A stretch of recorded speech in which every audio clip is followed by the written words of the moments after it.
Hello, right, today we're going to demonstrate the principles behind the 2-mass screening technology and to give you an idea of why this works so well. So what we have is an exciting mechanism, a drive if you like, which has eccentric mass in there.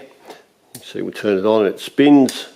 So that is coupled by magnetic couplings to this fairly stiff spring and a mass and a lighter spring.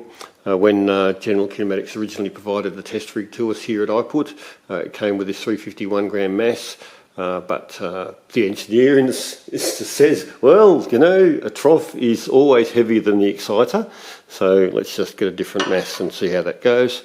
Also made up this coupling plate so it can direct couple it to either the vibrator or the top magnet to add or subtract any of these other components, just to see how it all goes. And as well as that, wanted to look at different lengths and types of springs. So just assembled this little collection. As you can see, the main compression springs, 2.85 kilograms per centimetre of deflection.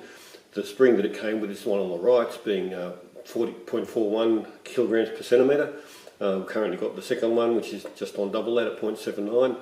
And there's an array of other springs. Having tested them all out, I could say it doesn't really make a difference of any consequence.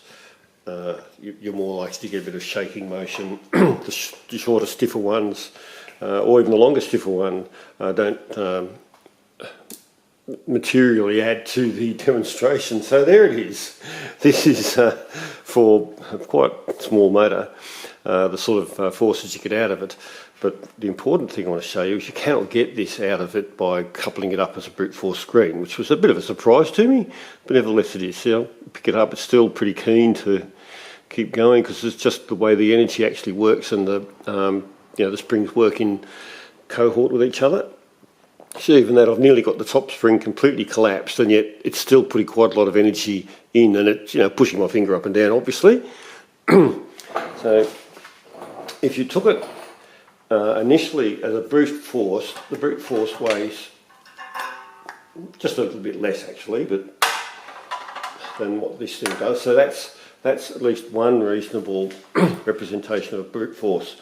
What I've realised through doing a whole pile of these experiments, it doesn't matter what speed I set it on, and it shouldn't be much different because the exciting frequencies of brute force and 2-mass screens are pretty close, somewhere in that range of 700 to 900 RPM.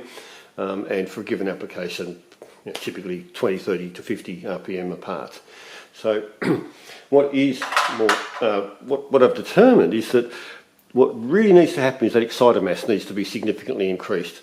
Well, we can't do that obviously, but one thing we can do is half the mass, and that is effectively doubling the exciter mass. So that eccentric mass is now doubled. It's actually getting a little bit more lively, but I can tell you I have played with this and I can't get it to even, like I'd like to see it doing that, and it won't even do that. There's just simply not enough energy.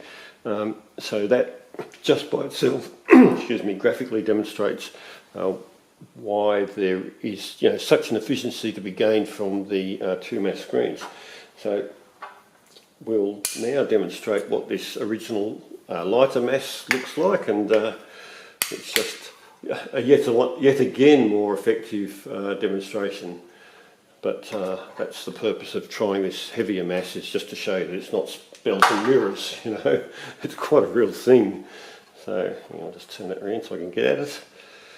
Okay, I've been mucking with that speed a little bit, and I just crank it up a smidge because the whole system's now a little lighter, so it probably needs a slightly higher speed. That's pretty impressive, isn't it? It's like, wow, look at that go. And that's all energy that, as you can see, we couldn't get that kind of energy. One other demonstration I've seen done with this thing is just to simply do that and just go, well, there it is. That's another way of looking at it. Okay, well I think we're done here now. If that doesn't give you a pretty good visual idea of what's going on. Here we go. So, thanks for watching.